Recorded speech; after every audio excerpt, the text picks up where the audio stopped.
Ambalima bamanan kamena folini wali mando be kata obela jelema au bisimila oka do kun kibaru sorole unkena ka mimina wala licha manke awi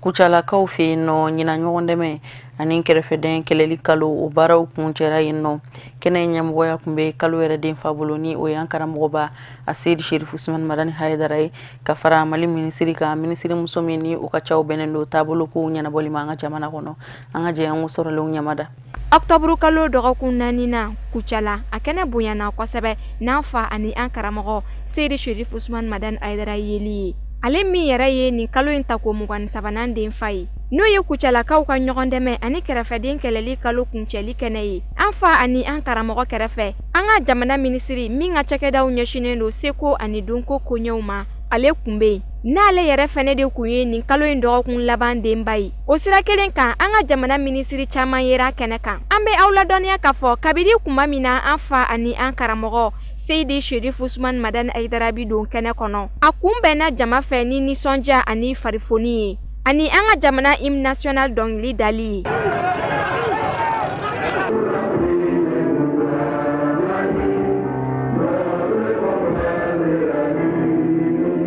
o de kofesa diskuru kalana kuchala fanga tigla mogo fe kafara seko ani donko ministry kan bi sondan sigi kumbe tali ke kerveden keleli ani yon dem kalo no e kalo kerenge mois d'octobre no o tan ko mo sabanando biame kanam kan chef Usman madan aidara onana kuchala kanan deme anga kenana ani ministre de la culture ani ministre de l'agriculture ani ministre de la santé ani maba chama donc herado ne ma kuchala sigida kono anu sanjara barkat saka boka parce que madan aidara ka amsar mogo oye amsar din mogo e donc ngene ke kuchala mais bi ye don spécial oye bela jelentaye sans distinction de race ni de religion aka kambero bela jelen kumbe keneka donc vraiment bi ne kanu sanjat saka foka parce que mbisa fo nia samwan sawana mais mbisa fo bita nyoma ke en fait kuchala mbisa fo deme minun dira ni kenen kan obetalike nyotoni nani malo tontan shininke machine kele moto sen saba no tricycle kalamine keme fla ani biduru daninke lankele no musaka beti jo sefa wari million duru ma nanamugo bore duru sukore bore keme fogata se tege ko minen chama ma o min dira desebagato ma ambe awla donia kafo Slameya demeton ansaru nye joyoro Seydi Sheriff Usman madan aidara si wa kemeta kodi jekuluma kerenkerene yala lonjurato uka jekulu femi nye banyumanke tonye no ONG Alfaruku ye ale fene ye ngani ya yirake ni bolo ton nani dili ni kera wale ya nyuma ye mi na kera sababu nyuma ye mogo minu garzige dona ni balo nununa ukuka nisonja yira kwa sabe ni kene inka anye bonya min sorobi ka bo aidara yoro a jaranyo kojugu a buyanama bi kuma era deselen lo ne bolo ka ni jesi apprécier mba fo ka wala nyuma don ala ka shi jandama ala ka ni nyona kene chama yira ana ni kene ka afa ani ankara mogo Seydi Sheriff Usman madan aidara aye foli ani wale nyuma don ke kanyeshi ngani ya nyuma tiki bela jele ma ni kene kono ninga soroka laban ka wele ka na se maliden kelengele na bela jelema kanyeshi nyogo minema be ani kelenya kadara kono sabla be ani kelenya dorone jamana ka yiri wa sabatilai ko were minu kera sababu ye ninga ninkene sangorota obetalike kuchala seko ani donko tigila mogawla wale nyuman don gafe no diplôme de reconnaissance kafara trophée kan odira service social chakeda mogawfe adira mogo chama ma kerenkerene yala afa ani ankara mogo Seydi Sheriff Usman madani aidara seko ani donko ministry fokata se sene ministry ma Bamako sigida konana yatimeden kemeduru ani tani nani uluye deme bago soro uyerula wala saka sega umusaka bela jelenta alani wala nyumando jekuludo uluka deme konana ni we ONG Alfarukui deme nyogonya abedo femi kadara konana we Octobre kalwende kenenka anyamuwa kumbe kalo den fare bolo karamoba Seydi Sheriff Usman madani haidara ONG Alfaruku ka bɛn ni ɲɔgɔn dɛmɛ kalo ni kɛrɛfɛdɛ kɛlɛli kalo ta ko mugani zabana ye min denbaya bɛ Mali silamadinɛ ɲɛmɔgɔ ka fara ɲɔgɔn kan jɛkuluba groupement des leaders spirituels musulmans du Mali ma ɲɛmaa bolo silamaya dɛmɛtɔ Ansaru ɲɛjɔyɔrɔ a Seyida Cherif Ousmane Madana Haidara a n'a dɛmɛɲɔgɔnw ye dɛmɛ kɛ ka ɲɛsin denmisɛnninw ma minnu mansa cɛman daɲana k'u jɔ ni u ka denbaya ye u ka kalankow bɛ se ka nɔgɔya cogo min musaka min bɛ don a da fɛ a bɛ bɛn sefa wari miliyɔn 100 ani miliyɔn 70 mɔ Émirats Arabes Unis jamana ka baarakɛ bolo min bɛ wele ko Croissant Rouge o jɔyɔrɔ bonyana ko in waleli la. Nin kɛnɛ in ne baw ne balima silamɛw nin kɛnɛ in wasara an bɛɛ lajɛlen wajuli ye. N'i ye nin denmisɛnnin fɛn fɛn lajɛ ko n'a ko k'a fɔ ko nin misi fa tɛ yen nin kɛnɛ in wasara an ye wajuli ye a wasara ye taasi kɛnɛ ye. Ladilikan fitinin min bɛ n bolo k'a lase n balimamusow ma o de ye mɔgɔ minnu sera ka nin hɔn in d'an ma an k'an jija cogo sugu bɛɛ la hɔn in dabɔra min kama an k'a don denmisɛnninw ka kalanko ta fanfɛla kɛnɛya ta fanfɛla an k'an jija cogo sugu bɛɛ la an kana nata ko in na k'a fɔ k'an b'a kɛ an yɛrɛ ka dɛmɛ fɛn ye k'a fɔ k'an kana don denmisɛnninw ka fɛn na. An ka Cherifu n'o ye Cherif Madani Haidara ye n'o ye kalo in pare ye an b'a fɔ ni k'a waleɲuman dɔn kabini kalo in daminɛna ni kalo in bonya taara ka d'a ma a y'a bonya di maliyɛnw bɛɛ lajɛlen ma kɛrɛnkɛrɛnna k'a di silamɛ tɔn bɛɛ lajɛlen ma u y'a d'a ma parce que a dɔnni ni diinɛ baara ye a dɔnni ni hinɛ baara ye a dɔnni ni makari baara ye a dɔnni ni ɲɔgɔn dɛmɛ baara ye kɛrɛfɛdɛn kɛlɛli a dɔnna n'o ye n'an ko an b'o bɛɛ fɔ an ka kɛnɛ in bɛ yɛlɛma ka kɛ kɛnɛ wɛrɛ ye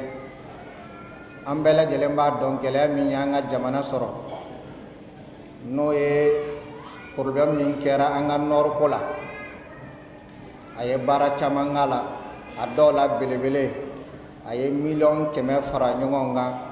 ni k'a kɛ dɛmɛ ye k'a sama an ka kɔrɔnfɛla mɔgɔw ma ani maa minnu taara jamana kɔ kan parce que komi an ko fa yatimɛ la an bɛ fa maa min fa banna o de ko don f'i ka sɛbɛntiya k'a fɔ i fa kɔni banna donc fa ka banni sɛbɛn o pesanteli o ye wajibi ye kelen ɔ n'i ye fa ka banni sɛbɛn pesante ɔ i ye pesantement kɛ jɔn den ye jɔn fa ye f'i ka sabati den min filɛ an bolo karisa min banna o de den don donc f'i ka na ni wolosɛbɛn ye wolosɛbɛn de b'a jira k'a fɔ min fatura yen o den de ye karisa ye an b'o papier 2 dɔrɔn de ɲini an tɛ dɔwɛrɛ ɲini i bɛ photo d'a kan min b'i ka image jira k'a fɔ min ka fɛn dira mais an b'a charte fana kɛ o kana tɛmɛ san 10 kan k'a sɔrɔ papier bɛ don min na kɔni u si ma tɛmɛ san 10 kan. Jamana ɲɛmɔgɔ y'a yira k'a fɔ ONG Alfaruku ka nin baara in nin t'a siɲɛ fɔlɔ ye bawo jamana kɔnɔna na a ye baara camanw kɛ hadamadenya dɛmɛ nasiraw la. Nka an b'a dɔn an bɛ kɛnɛ minnu kan bi khasatan nin kɛnɛ in dogo jaabi kɛnɛw don yatimɛdenw bɛ ladon mɔgɔ minnu fɛ mɔgɔ minnu jandi dɛsɛbaatɔ la mɔgɔ minnu b'u ka nafolo bɔ k'a di fi sabilillah o kɛyɔrɔw o ye Ala ka dugawu jaabi yɔrɔ ye parce que ni hinɛna Ala ka jɔn na Ala yɛrɛ bɛ hinɛ na n'an jantora nin na ka nin to an dusukun na Alfaruku baara min b'u bolo baaraba de don an bɛ dugawu k'u ka ɲɛmɔgɔ ye an bɛ dugawu k'u ka baarakɛla bɛɛ ye nin fɛn bɛ jamana in kɔnɔ yan mɛnna u bɛ dɛmɛ don silamɛw ma u bɛ dɛmɛ don hali mɔgɔ minnu tɛ silamɛ ye ma sufɛ ani tile fɛ misirijɔw b'o la kɔlɔnsegew b'o la yatimɛdenw ladonni b'o la mɔgɔ minnu ni bana y'u sɔrɔ denmisɛnninw na min furakɛ man di yan k'olu dɛmɛ o furakɛliw la o fana b'o la o la an bɛ dugawu kɛ Alfaruku ye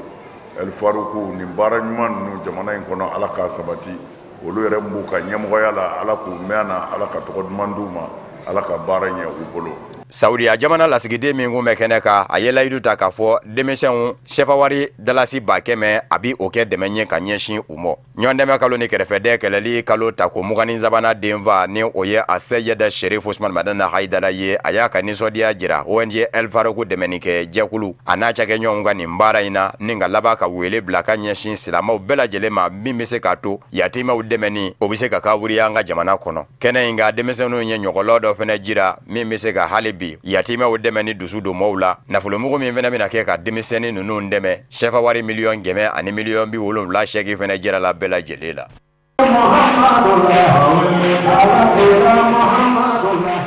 Mali minisiri somi ni u ka caw bɛnnen don ɲɔgɔn dɛmɛ ma an ka jamana kɔnɔ ka tɛmɛ u ka cakɛda dɔ fɛ n'u k'a ma ko DNDS o cakɛda in u ye dɛmɛ ɲɔgɔnya wale ta ka ɲɛsin mɔgɔ dɛsɛbagatɔw ma ani ka labana ka bolimafɛnw kɛrɛnkɛrɛnnenya la jujuratɔw ka bolimafɛnw k'olu ta k'u di an ka jɛ an ko ɲamada. Nin dɛmɛ ninnu musaka bɛ t'i jɔ sefa wari miliyɔn 100 ani miliyɔn 8 na. A sera ka waleya ni Fondation Orange ka dɛmɛ ye. N'i ye nin dɛmɛ ninnu yɛrɛ ta k'a lajɛ a bɛ tali kɛ kɛrɛnkɛrɛnnenya la ɲɔ bɔrɛ 110, malo bɔrɛ 95, sukaro bɔrɛ 55 ani nɔnɔmugu carton caman fo ka taa se balo suguya wɛrɛw caman ma. A kanuna ni mɔgɔ minnu ye kɛrɛnkɛrɛnnenya la lɔnjuratɔw, denmisɛnnin minnu bɛ yen nɔ n'u bɛ dɛsɛ bolo ma fo ka taa se muso jɛkulu dɔw ma. An bɔra cérémonie min na sisan nɔ o ye ka dɛmɛ lase dɛsɛbagatɔw ma lujuratɔw b'o la minnu ni wariko musaka b'u la donc dɛmɛ ɲɛsinn'u ma pour que solidarité hukumu kɔnɔna la a ka se k'a dɔn k'a fɔ an n'u bɛɛ ye kelen ye gouvernement hakili b'u la o dɛmɛw ɲɛsinna ka se balo ta fanfɛla ma a bɛ kɛ sababu ye ka denbaya lahinɛ waati kunkurunin kɔnɔna la wari fana musaka dira dɔw ma min b'a to u bɛ se ka jago kɛ jago min bɛ se ka wari yiriwaw bolo o bɛ kɛ sababu ye u ka se k'u ka denbaya ka musaka dɔw ta. Ko wɛrɛ minnu yera nin kɛnɛ in kɔnɔ dɛmɛ nasiraw fɛ o bɛ tali kɛ kalanminɛn 167 la olu cɛla sɛbɛnnikɛ gafe 5000 wa fɛn min ye kɔlasaki ye o caman dira sigida kalanso dɔw ma. Nin kɛnɛ in kan lɔnjuratɔw olu garizɛgɛ donna moto sen 329 na o min kelen kelen musaka bɛ bɔ 150,000 la ka taa se 160,000 ma. Wa o ma k'a bannen baarakɛminɛnw n'o ye mansiniw ye n'a bɛ fɔ a ma maraîchage olu dira kɛnɛ in kɔnɔ walasa mɔgɔ minnu garizɛgɛ donna nin minɛn kofɔlen in na a bɛ se ka kɛ dɛmɛ ye u ma u ka nakɔ kɔnɔ baaraw la. N b'a fo ni foli dante foli mina président n b'a fo secrétaire général i ni ka mɔgɔ bɛɛ n b'a fo Fondation Orange n b'a fo monsieur le maire mais bɛɛ fo a ye nin min kɛ o ma bala an na parce que Mali sigilikan y'o ye e yɛrɛ y'o fɔ monsieur le maire donc vraiment an bɛ a ɲini ala ka an ka jamana taa ɲɛ ala ka solidarité nin sinsin vraiment a diyara an ye kosɛbɛ a bonyana ma donc lujurabatɔ bɛɛ tɔgɔ la n bɛ segin k'a fɔ tuguni an b'a fo ala k'a to an hinɛ ka don ɲɔgɔn na ala k'a to an kana ɲinɛ ɲɔgɔn kɔ. Enveloppe 3 o dira baarakɛla dɔw ma minnu bɛ baara kɛ sɔrɔ nasiraw fɛ. A enveloppe fɔlɔ sefa wari miliyɔn 1 b'a kɔnɔ. Enveloppe 2nan sefa wari 100,000. Enveloppe 3nan o musaka bɛ t'i jɔ sefa wari 80,000 na. Walasa a bɛ se ka kɛ dɛmɛ ye nin mɔgɔ 3 ma olu minnu yɛrɛ bɛ nin baara in sira fɛ. Nin kalo in denfa an fa ani an karamɔgɔ Seydi Shedif Usman Madan Haidara n'a nɔnabilala nin kɛnɛ in kɔnɔ foli ani waleɲumandɔn kɛra ka ɲɛsin a ma ka da a ka ŋaniya ɲumanya walew kan nin kalo in kɔnɔ fo ka taa se a ye wulikajɔ ani cɛsiri minnu kɛ. N'i ye nin waleya ninnu bɛɛ lajɛlen de ta k'a da i ɲɛkɔrɔ i b'a dɔn o de la k'a fɔ ɲinan san octobre kalo ta ko 23nan kɛnɛ danfaraba donna ani san tɔw ta cɛ. Nin ye conseil économique social et culturel ɲɛmɔgɔba ka kuma ye. Ne kɔni nisɔndiyalen de bɛ nin mois in kun cɛ. A mois a kɛra mois belebele a kɛra hinɛ mois ye kalo ye. A nafa a dira mɔgɔw ma mɔgɔ min ni mɔgɔw fɛ lujuratɔw don sen t'u fɛ bolo t'u fɛ ɲɛ tɛ dɔw fɛ dɔw tɛ foyi ye nka mɔgɔw don maa minnu u dusuku ka bon u b'u yɛrɛ dɔn maa minnu don u jɛnnen don ka kɛlɛ kɛ k'u yɛrɛ balo n'a ma kɛ deli ye an y'o min ye o y'an fa kalo in a ɲɛmaa dira min fana ma n'o ye Cheikh Sherif Madan Haidara ye a diyara an ye parce que ani umma islamique bɛɛ y'a tila u bɛɛ lajɛlen jɛra ka baara kɛ pour que fantanw ani misikinaw ani yatimɛw ani fɛn tɛ maa minnu bolo bɛɛ bɛ se ka nafa sɔrɔ o kumana an bɛ dugawu kɛ yarabi ama ala ka kalo in ala k'a kɛ fɛn ye min bɛ Mali masiba ɲɔni ala ka kɛ kalo ye min malidenw funu fɔ ɲɔgɔn kɔ ala ka kɛ kalo ye min bɛ Mali bɔ sɛgɛn jugu la a ka to baara sa la ma. Nyono ansaru fana masonga tuko nyina Octobre kalo u nyenama lila u ye joli di keneba sigi sen kan ka labana ka deme nyonya waleta ka nyishi mugo ma mugo munu ni olu ni deme nyonya waleka kan anga je ngo soro le unaje Nyoro di Sahel ansar tonde wombola iko kono kulu walasa kana joli di kanin chamala kishi ni joli di atanuna kosebe kenya tigila maufe ka sabuke ni waliya ye mumbe chamambo joli ko dese gele ala Nyoro di Sahel dotoro sola ambe amtadin mugo fo aywa ntoshin folay ntoshin flan ntoshin sabane ana tashi hake do wati olu yore be se amma kana fo amba faga joli di dotoro so mugo ma o ya anka deme do be ke o ka sherifu ka lo afin aka sayarma hukum konana do fana be ke comme ta ka chukumna ma de solidarité ay le parrain o ya nyina fa san kalo kasa o ka kana joli di amma an go basite joli di akadan comme out de l'era déjà donc akadi an yere aka joli di amma wala kun konda bi so danna an jongo so joli da bara kono nana ansar jamakulu olu hine nyogona wale yauta ka mata ani nani segere mata ni nani minu bi degu kono o kelengele na be maloboro kelen ani litiri tantulu bidon kelen soro amanya ala bolo ni bara ndam na herla tona ya rabbi ala ka kunte herla san chama ta be nyinen ko fa ya rabbi ala ko yirana amunu be no gele be munu ga ya rabbi ala ka beka gele wuli ala ka yira karamo menye kira ra kunya ko so salli ala rasul ni dementa la ka di ma minuma oliyo kani sondia jira katlatugu ka duoke ansar jamakulu ye keren yama ni kalo ndemfa ya buyanta la ka kalfa mima ni oye karamo a Said Sherif Usman Madani Aidaraye awa foli min ba nyambala de ala ka tanye ala ka usan korota ala ka demenke abora na folo min ala ka kemese ganona ya rabbi ala ka anto nyanyi ambala de la jaranya bonyanama bo uye mun koni ke a jaranye abonyanama ala ku sara ne se ku sara de ala de bo se ku sara uye kadanka uye ni si dia ala ka service dia ne be se ko do fo kadaka abora mamun boloka ala ka barkat wala baraka da annafo boko be bela jelena Nyoro di Sahel ansaru bolo fara oluka ni nyogondeme wale yao atanuna kosobe Nyoro di Sahel marabaga ofe wa utlala ka nyini dugudenw fe keren ya masebe minu ye uka demeke ka nyeshin dese baga toma ni kewale ni sango san ansar din be ni kewale na ube julu dike sango san ambo kalama julu di sango san yano ansar din boke me nyina dore nana faraka oye kana balo di desebato tan nani ma ambu fola dante foli munna an karamogo no ye madani ye ka barkada aka ton min be nyoro ya ko barkada o ye ala ka barake o ye mali haminan do ke kanun te tɛmɛ o kan jigitugu te tɛmɛ o kan dɛmɛ te tɛmɛ o kan ka i yɛrɛ joli bɔ ko a ka kɛ ka i maɲɔn lakisi ala k'a k'u ye harijinɛ sɔngɔ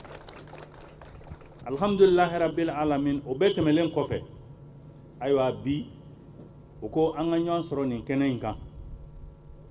pour que dɛsɛbaatɔ minnu bɛ yan o ka ŋaniya yira kɛ diɲɛ ko o ko ŋaniya yira de don peut-être n'u ka tɔn ni a se tun ka bon ka tɛmɛ nin kan a tun bɛ caya ka tɛmɛ nin kan mais an ma jɔn nin na an ye nin minɛ ni an bolo fila ye an y'a minɛ ni nisɔndiya ye hakilina jigila an b'aw ladɔnniya k'a fɔ ko nunu baara in kɔnɔna na joli mana 52 de sɔrɔla wa musaka min donna ni baara in da fɛ a bɛ taa wuli sefa wari 107 ni kɔ ma ba mada ni ka safinɛ kunba k'an to i bolo safinɛ tɛ dɛsɛ ne baba ne karamɔgɔ i ni ce Masina ansaru ka section olu fana ye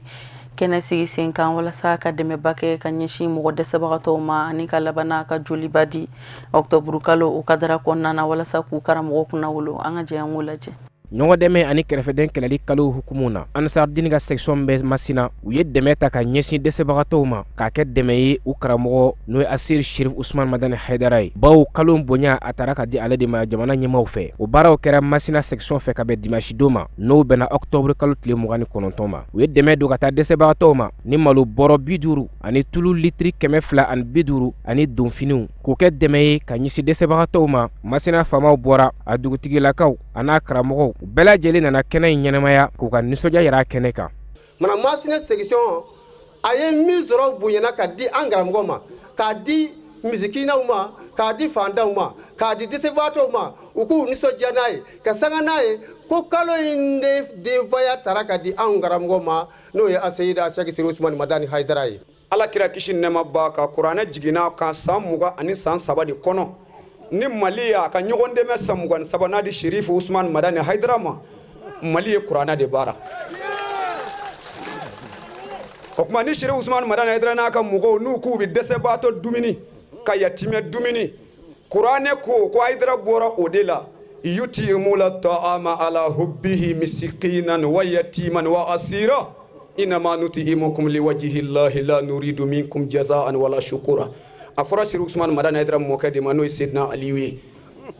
Ale de ye dɛsɛbaatɔw dumuni a ka sunatigɛ la ka misikina dumuni a ka sunatigɛ la ka tila ka yatimɛden ni ɲɛnamaminɛjɔn dumuni a ka sunatigɛ la ka sun do tile 3 a ti dumuni bila a da. Ala ye nin kuranɛ aya in jigi k'ale de tanu o Ali joli min bɔra o la sogo min bɔra o la pasa min bɔra o la dusukun min bɔra o la o ye Sherifu Usumani Madani Hayidara de ye. Groupement des leaders spirituels du Mali o ɲɛma min bɛ Masina a fana y'a ka nisɔndiya yira kɛnɛ in kan k'a yira k'a fɔ nin ye fasojɔ baara de bɛɛ ka kan ka dɔ kɛ nin na o hukumu na a ye sumabɔrɔ di Ansaru maaw ma k'u yɛrɛ dɛmɛ n'o ye bawo fasoko don. Min kɛra nin kalo in kɔnɔ ɲinɛ zan kɔnɔna na a ma deli ka kɛ bɛɛ lajɛlen y'o seere ye b'a bɛɛ min b'a bɛɛ lajɛlen y'o seere a ɲɔgɔnna ma kɛ o kɔrɔ ye baara in de sɛmɛna maa na maa min n'a ka kan maa min ye baara in daminɛ k'a sɔrɔ bi tɛ maa min ka tɔn sigira baara in weleli kan k'a sɔrɔ bi tɛ n'o ye Aseyidi Sherifu Usumani Madani Hayidara ye. Wala an bɛ jamana gouvernement fo ale min hakilila ɲuman ta ka nin kalo in defaya d'a ma n'a ye gouvernement fo an bɛ karamɔgɔ Hayidara yɛrɛ fo fɛn zɛmɛna na ani fɛn min ka kan an bɛ Ansaruw fana fo Usumani Sherifu Madani Hayidara n'a ka Ansaruw bi cogo min bi o kɛra Mali kɔnɔ kuduwa de ye ladigili yɔrɔ de ye o ti maa ladige bi bɛɛ de b'u ladige. Ka fara ni dɛmɛ kan Masina section u ye jolidi kɛ Masina dɔgɔtɔrɔsoba la k'a sababu kɛ banabagatɔ caman bɛ na dɔgɔtɔrɔso la joliko gɛlɛya bɛ kɛ a caman ka sababu ye. Jolidi nafa fɔlɔ ye fɛn mun ye o nafa fɔlɔ bɛ minnu bɛna joli di kan nafa filanan ye mun ye mun ka bon n'o bɛɛ ye e bɛna joli di e bɛna nin dɔ kisi saya ma parce que banabagatɔ degunnen bɛ. Masina dugutigi karamɔgɔw a n'a faamaw u bɛɛ lajɛlen y'u ka nisɔndiya yira nin kɛnɛ in kan k'a yira k'a fɔ nin ye wale ye min ni ɲɔgɔnna kan ka caya jamana kɔnɔna na ka foli ani dugawu kɛ ka ɲɛsin Sherifu Usumani Madani Hayidara ma ale min ni bonya dira a ma jamana ɲɛmaaw fɛ. N ko kalifara an ka diinɛ ɲɛmɔgɔ ba la n'o ye an karamɔgɔ Sherifu Usumani Madani Hayidara ye donc an ka foli bɛ a ye depuis kalo in depuis a denfa taara ka d'a ma ale n'a ka mɔgɔw u bɛ baara min na an ka jamana in kɔnɔ solidarité hukumu kɔnɔna na a dogolen tɛ maa si la donc n'a ma ɲa bi le 29 octobre 2017 u y'o choisi k'u bɛna Masina ka na dɛmɛ lase Masina cercle mɔgɔw bɛɛ lajɛlen ma n'a tilala k'a fɔ o dɛmɛ in autorité administrative tɔgɔ la pour nous ça ne peut que être très salutaire a diyara an ye a bonyana an ma donc minnu ye n kɔn kuma la olu y'a fɔ cogoya min na a tɛ tɛmɛ o kan. Den kɛrɛfɛli kɛlɛli kalo an ka hinɛ ɲɔgɔnna kalo nin ye o de ye. Masina section fɛnɛ ka nisɔndiya yira ani ka foli ni bonya ma se ka jamana ɲɛmaaw ma u ka hakilila ɲumanya na n'o de ye ka ɲɔgɔn dɛmɛ ani kɛrɛfɛden kɛlɛli a siɲɛ 23 a denfaya k'a di u karamɔgɔ ma n'o ye Seydi Sherifu Usumani Madani Hayidara ye. Gawo marabolo Ansaru olu fana ye jolidi kɛnɛba sigi sen kan ka labana ka dɛmɛ ɲɔgɔnya waleta ka ɲɛsin mɔgɔ dɛsɛbagatɔw ma an b'aw ladɔnniya k'a fɔ o fana kɛra octobre kalo kadara de kɔnɔna na an ka jɛ an k'o lajɛ. Ka kɛɲɛ ni alisilamɛya Ansaru u ka wulikajɔ n'u ka cɛsiri min bɛ tali kɛ ɲɔgɔn dɛmɛ ani kɛrɛfɛden kɛlɛli ma ka bɔ an ka jamana kɔnɔ ni ɲinɛ y'a ta ko 23 ye n'a ko bɛɛ lajɛlen denfa jala dilen don an fa an'an karamɔgɔ a Seydi Sherifu Usumani Madani Hayidara ma u y'a kanu k'u jɔyɔrɔ fa o ko la n'o ye alisilamɛya Ansaru ka bɔ Gawo mara la. Ayiwa an kɔni nisɔndiyalen bɛ nin ko in na a ko in y'anw nisɔndiya fo k'a dama tɛmɛ an bɛ gouvernement mɔgɔw de fo dan tɛ foli min na u ye nin ko in denfaya ta ka da anw ka ba Madani den Sukarokɛsu ma cɛw ka cɛ moriminɛ de don an ka ba Madani a kulonkɛfɛn t'anw bolo sanji de don a diyara i ye san bɛ na a ma diya i ye san bɛ na a diyara i ye a nɛɛma bɛ s'i ma a ma diya i ye a nɛɛma bɛ s'i ma o hukumu kɔnɔna na an bɛ bɔ k'an ka nisɔndiya yira an y'an kali de k'an ni an'an ka nafolo ni nin ko in kɛra an bɛ bɔ hali n'u y'a kɛ san o san u y'a kɛ kalo o kalo anw labɛnnen don an pɛrɛlen don u ye nin ko in ta k'a kuntigiya d'an ma a ma bali anw na sabu a y'anw dege o de la a mɛnna a ko silamɛ n'i kɛra silamɛ ɲuman ye i jija n'i ye fɛn sɔrɔ i ni i sigiɲɔgɔnw a ka ja la o hukumu kɔnɔna na n'u y'a ta k'a d'an ma u y'a da a tigi ma ne bɛ bɔ ka bɛɛ lajɛlen fo mɔgɔ mɔgɔ y'a sen ta ka bɔ a kɔnɔ kɔrɔ ka n'anw ka kɛnɛ in na an b'u fo k'u barika da ka aw yɛrɛ fo télé Cherifla mɔgɔw ne b'aw fo dan tɛ foli min na ka karamɔgɔ yɛrɛ fo yarabiyama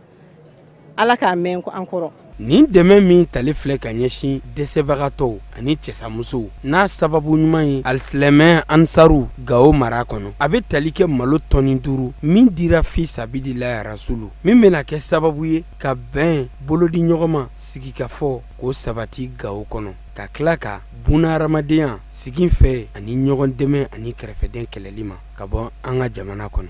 An bɛ kɛnɛ min kan n'o ye bi wulan ye n'o ye le 23 octobre ka se ka dɔn di ka dɛmɛ kɛ maa 100 ɲɔgɔnna ye section Ansardine tɔgɔ la Gao donc an bɛ an nisɔndiyalen don min na yɛrɛ kosɛbɛ kosɛbɛ jamana ɲɛmɔgɔ yɛrɛ ka se ka hakili sɔrɔ ka parrain di an ka Seku Bama n'o ye Seku Serifu Usumani Madani Haidara ye o de kɛra ma nisɔndiya ye dantɛ nisɔndiya min na munna a b'a nisɔndiya n'i ye karamɔgɔ Haidara kununnama lajɛ avant 91 n'a fɔra ko fanga minnu bɛ yen walima fanga kankɔrɔsigi minnu bɛ yen puisque n'i y'a ye bɔnɛ o bɔnɛ bɛ fanga sɔrɔ a kan ka kankɔrɔsigi o de bɛ k'a sababu ye quoi donc a waatiw la kankɔrɔsigi minnu tun bɛ o faama kɛrɛfɛ u tun tɛ Haidara fɛ donc o ye tɔɔrɔ suguya bɛɛ d'a kan mais a waati la u m'a dɔn k'a fɔ mɔgɔ de don kalo de don ni kalo y'a kun bɔ foyi tɛ se ka balamina ɲɛfɛ et puis u m'a dɔn k'a fɔ fana tile de don ni tile bɔra foyi tɛ se ka balamina na o de la u y'a ɲini ka a situnu ja u t'a dɔn maa min don ala y'a latigɛ a sera ka bɔ kɛnɛ kan donc n'a tilala ka na ye tuguni fo bi an bɛ waatinin min na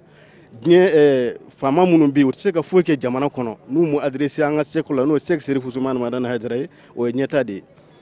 o bɛ nisɔndiya ko fɔ puisque munna i bɛ nisɔndiya hakilitigi bɛ n'i ye b'a dɔn k'a fɔ i dara maa min na n'o y'i ka Seku ye walima i ɲɛjɔyɔrɔ i ɲɛ b'a la k'a fɔ a ma sa i ma sa a juguw ma sa a niw ma sa caman a ka ko bɛ ka taa ɲɛ a bɛ ka yɛlɛn sanfɛ ka diɲɛ fan bɛɛ minɛ kɛrɛnkɛrɛn Mali kɔnɔ foyi tɛ se ka k'a la ni n'a ma adressé a la donc o ye nisɔndiyaba ye. kalo belebele min ni a taara ka ɲɛsin ɲɔgɔn dɛmɛ ani kɛrɛfɛden kɛlɛli ma ka bɔ an ka jamana kɔnɔ n'a denfajala dira an fa a n'an karamɔgɔ Seku Serifu Usumani Madani Haidara ma n'a ɲɔgɔnna ma deli ka kɛ Mali kɔnɔ a bɛna kɛ sababu ɲuman ye gwɛlɛya min n'a ye an ka jamana sɔrɔ maaw ka ɲina o kɔ ka sabu kɛ ɲɔgɔn dɛmɛ a ɲɔ ɲara Mali fan bɛɛ lajɛlen fɛ ka sanga ni alisilamɛya ansaru u ka cɛsiri a n'u ka wulikajɔ ye. n bɛ ala fo ka barikada fɔlɔ ka dugawu kɛ an kuntigi Muhamadu ye ka tila ka an ka guide spirituel n'o ye Aseyidi Seku Serifu Usumani Madani Haidara ka sini kɛ n'a labanko ɲuman a n'a ka denbaya ye a bɛ min fɔ a yɛrɛ kun ye tigitigi ala k'o nɔgɔya n'a ye donc n b'o ɲini ala fɛ ala k'o kɛ an n'a ye kuma lasurunyana kuma b'a dɔn cogo min na n ka nisɔndiya kɔni ka bon kosɛbɛ mais komi nin kalo ye min mois de solidarité n'o ye kɛrɛfɛden kɛlɛli kalo ye ala sɔnna u y'a banfula ta k'a don an karamɔgɔ kunna ka d'a kan nin y'a siɲɛ 23nan ye o la ala barika la Ansardini bɛ diɲɛ jamana o jamana kɔnɔ bi a bɛɛ ye ko dɔ kɛ ala Gao yan fana an n'an ka dɛsɛ bɛ an sera ka an labɛn ka min kɛ k'a yira fanga na i y'a ta ka don maa min kunna a ka kan n'a ye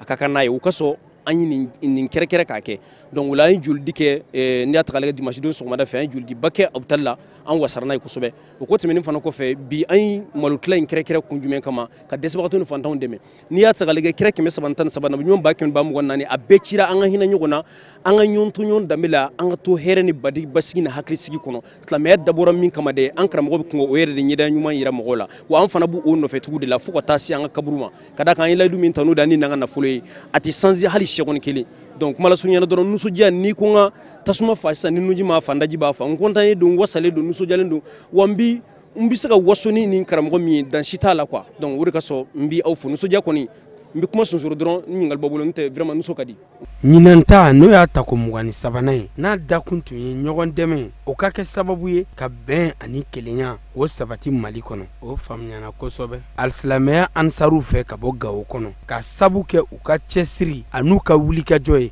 n'o de ye ka cɛsamusow dɛsɛbagatɔw falatɔw yatimɛw k'olu ɲɛji cɛ ni nin waleya ɲuman ye min kɛra bonya nisɔndiya ani karama ye gawokaw bolo.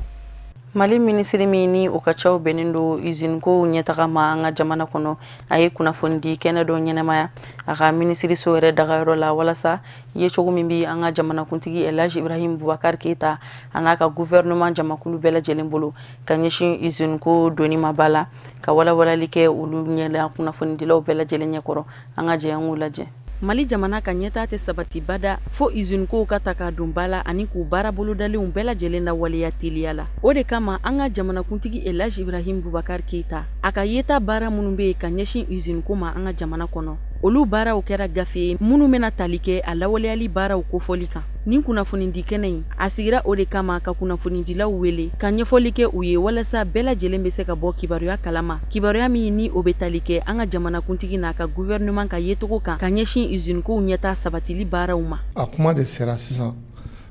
président ka yecogo industrie baara fɛ donc a kuma sera sisan pour que ni bɛɛ ka jɛ ka a kala ɲɔgɔn fɛ ka faamuya pour que bɛɛ k'i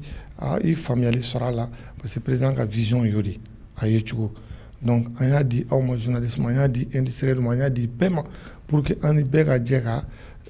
faamuyali kelen sɔrɔ président ka vision na pour que bɛɛ ka se k'i niyɔrɔ sɔrɔ a la bɛɛ ka se k'i bolomafara k'a la pour que a ka se ka teliya. Gafe in fɛn caman président ka vision sɛbɛnnen b'a kɔnɔ ni min ye k'a fɔ ko président ko ta tɛ se ka bɛn k'a fɔ ko an ka sɛnɛkɛfɛnw ani an ka bagaw ka se ka bɔ yan ka taa kɔ kan k'a sɔrɔ a ma bayɛlɛma yan Mali la parce que n'o kɛra anw bɛɛ de b'a tɔnɔ sɔrɔ bɛɛ b'i niyɔrɔ sɔrɔ a la donc président ka vision a koloma yɔrɔ ye nin ye k'a tɛ se ka bɛn a ma tuguni k'a fɔ k'an ka fɛn bɛ bɔ ka sɔrɔ a ma bayɛlɛma donc pour que o ka kɛ baara caman bɛ yen nin min ka kɛ donc aw bɛɛ bɛ premier ministre ka déclaration de politique générale la donc an y'o kɛ an ka plan d'accélération la ka baara teliya. Nin bɛɛ lajɛlen de b'an ka baara la n'an bɛ taga usine fɛ an bɛ taga pour que an ɲɛ ka da u ka gɛlɛyaw kan ka ni an ɲɛ dar'u kan an b'a sɛbɛn n'an y'a sɛbɛn dɛmɛ min ka kan n'an seginna ka na bureau la dɔrɔn an b'o baara daminɛ wa usine tigiw u bɛɛ b'a dɔn u bɛɛ sɔnna k'a fɔ ko n'an tɛna bolo fɛ n'u dɛmɛ min ka kan an b'o dɛmɛ kɛ ka se k'u ka baara nɔgɔya parce que a ka jateminɛ kɛ an bɛ tɔn dɔ de la n'a bɛ fɔ a ma ko IEMOA dɔw yɛrɛ CEDEAO donc